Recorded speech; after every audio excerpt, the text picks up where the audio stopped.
Carl, welcome to this week's edition of In the Dugout. It's been a busy couple of weeks despite not having a game last weekend. We announced that Richard Horne was to be the new Don's head coach last week, didn't we? Just like to inform the fans why he was the right man for you. Oh, I think I said in the press release that he's been at one club all his life, and he's gone on to coaching there, and that sort of tells us a lot about his dedication and his loyalty, something that Club Doncaster is really big on, and just his knowledge of the game. And when I went to meet him the first time, there was a lot of, there was a lot of Paul Cook in him, knowledge-wise. It really blew me away. And then he met with myself and Gavin as well, and we were both really impressed with him. And he knows the game, and he's current and how we want to play, and how he wants to play the game, and his philosophies on playing the game, and his man management and all that sort of stuff. He ticked all the boxes. He knows a lot about the club. Obviously, been in and around it the last couple of years. He's in a full-time environment, and one of the remit that I was given was somebody who's in a full-time environment, as we've got our plans and ambitions to go full-time to help us achieve our goals. So we wanted to get somebody who's been in and around that full-time environment for some time, because when we get there, we don't want to be saying, what do we do? Richard will know if we said we're going full-time tomorrow, he would know what we need to implement and what we need to do to be able to be a successful full-time. Because going full-time, there's a lot more to it than just teaching the boys rugby league out on the field. There's downtime, there's rest time, there's recovery time, there's all this sort of stuff. Now, when we did meet with Rich, and then when I met with him with Pete and Reese the final time, I didn't even know what they were talking about. So the game has changed so much, and I just sat there like a novice. And it's all right asking me my opinions on how we should be playing. I didn't, when they were talking their plays and what you do and this and that, I never had a clue. So I just thought, wow, this is the game's so far different to the days of when we were playing. So and the two boys were really, really comfortable with him, and I'm hoping that they can be here for some time, the three of them. And as you say, he's involved in that full-time environment at Hull, but still being a young coach, he's got that freshness about him, hasn't he? He can come in and bring his own ideas in and look to develop the players that he's got. Yeah, and I think that's part of the reason why he wanted to have a go at the job. There was a few people who said to me, who I know in the game really well, when I was thinking about him and we were thinking of appointing him, that no chance you'll get him. He's a one-club man. If you can get him, you've got a good one. But after speaking to Lee and then Lee speaking to Richard, it seemed it excited him. So he wanted to have a go at it, and I'm real happy we got him. He's very knowledgeable of the game, and we'll have a lot of help from, and we have had a lot of help from Hull in the past. Training venues and that sort of, Lee Radford. So he'll still stay with Hull to keep his hand in on the full time, so we know what we're doing. Yeah, I think you mentioned that in the press release, didn't you, when it got announced that he was going to take the job. How important is it then that he's still involved in that full-time environment? He's got the contacts if he needs them to be able to use them and develop the side here as well. Oh, it's massively important. The game is changing so quick, year on year. Now, until we go full-time, it's great for him to keep his finger on the pulse in the full-time environment. All parties are happy, so it took some negotiating on their behalf at Hull, and it took some negotiating on our behalf, and then the two clubs at management level had to speak and make sure we were all happy about it. So we all had to, put everything in writing what we wanted, and that's the reason it maybe took some time. But it had to be right for Hull FC, and it had to be right for Doncaster Rugby League Club.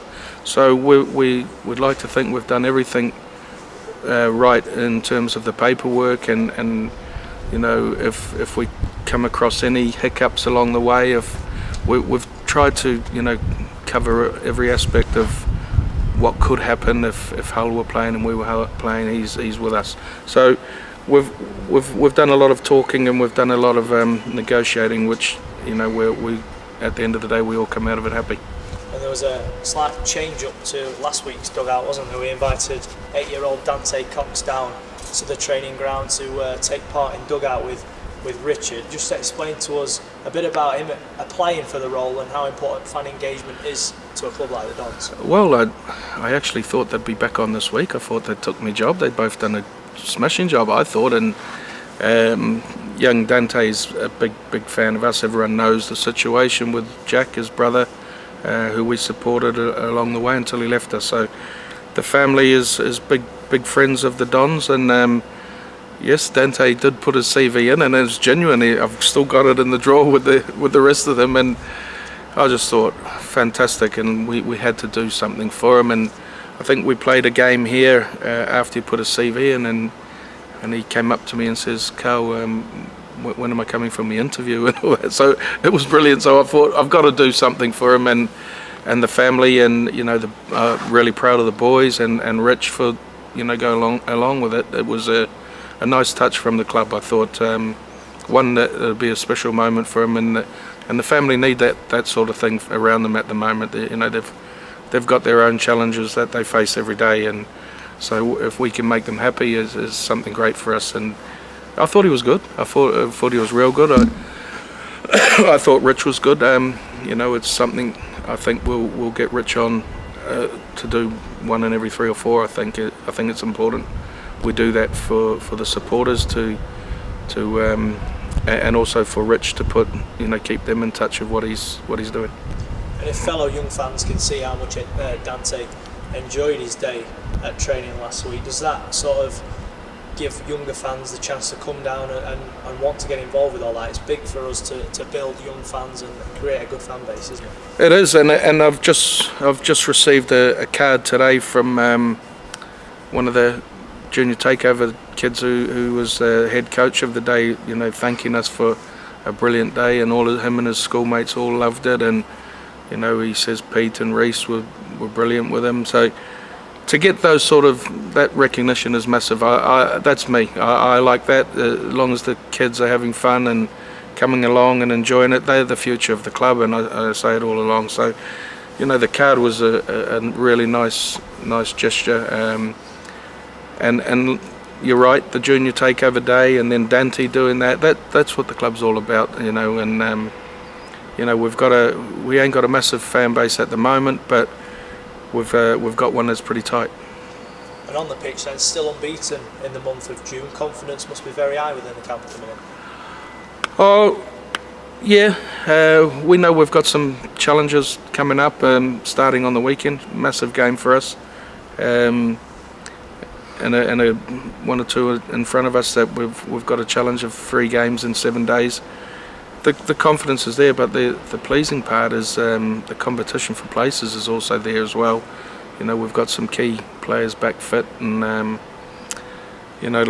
think they'll want to impress Richard, and Richard's all for picking on performance, and you're going to have to play well to get your shirt, and them boys who's got the shirt, it's theirs to lose, so to speak. So everyone's going to have to play really, really well and do the job.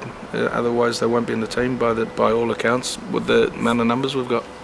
Looking ahead to Whitehaven this weekend, then a tough game, but given the past 2 results, we've had a battling draw against Barrow and a last-minute win against Workington. It must send the team in there thinking, look, we can really win. We can put on performance here and get 2 points. Yeah, and they they had a real good win against York away last week. So I think they're on a bit of form as well. Whitehaven, they're doing well, and for the start of the season, when they weren't doing so well, they've really turned things around at that club. So We know it's going to be a real tough game. Listen, going to Whitehaven is tough at the best of times, but when they're second in the league, you know you're going there. They're there for a reason, so you know you're going there for a battle. It'll be a tough one, one we're looking forward to, but we know what we're up against. And of course, it'll be Richard Holmes' first game in charge of the Dons, won't it? So the players that are going to be playing that day will be really looking to impress and show the head coach why they should be in the team. Yes, you know, obviously we lost Nick. He's gone to Lee, so I thought he did really well for us and looked good for us against Barrow. So he'll be missed, but the player who goes in his place has got to perform to keep the shirt. But Richard's had the boys for 2 weeks. I think he's quite happy with what he's got and what he's got to work with. And if we tidy a few things up from the Barrow game, which he watched, he was there, and you know we should be all right. And finally, then the Challenge Cup semi-final draw was made last weekend, and obviously we're going to have it here at the Keepmoat Stadium. Hull and Leeds in the semi-final. Just how big an occasion will that be for Club Doncaster? Oh, it's something that I'm really proud of. To bring a game of that magnitude to our town, our stadium, is massive. It'll be, I would say, it'll be a sellout. I can't see tickets going on general sale, so I urge any of our supporters, if they want some tickets, to contact Hull or contact Leeds to get them through there. You can't see many tickets going out on general sale, if any. I think Hull sold out of their allocation on the first day or something like that. So Leeds are putting on half-price buses to Leeds Hull here in the semi-final of Challenge Cup. We should embrace it. We should be proud as a town that we've got it. Some people work really hard behind the scenes here, particularly Marie Hepburn. She dealt with the RFL efficiently, and everything ticked every box they needed. But we're getting a bit of a relationship now with the RFL. We've had the semi-final last year, and hopefully if we do them proud, then we'll get a lot more games here at the Keepmoat. And it's something that we should all embrace and be happy about. And bringing a load of people into our town and showcasing our stadium on the BBC is fantastic for everyone involved with Club Doncaster. And the fact that it's on a Saturday this year as well, it's easy accessible for both sets of fans, not far to travel, as you say. If it's a sellout here, hopefully a bright sunny day as well, a great spectacle for the sport of rugby league. Yeah, I can see as soon as the rest of the tickets are released, I can see it being sold out way before the event. Two well-supported clubs in a massive game, so it's like I say, it's a real feather in the cap for Club Doncaster. Let's go.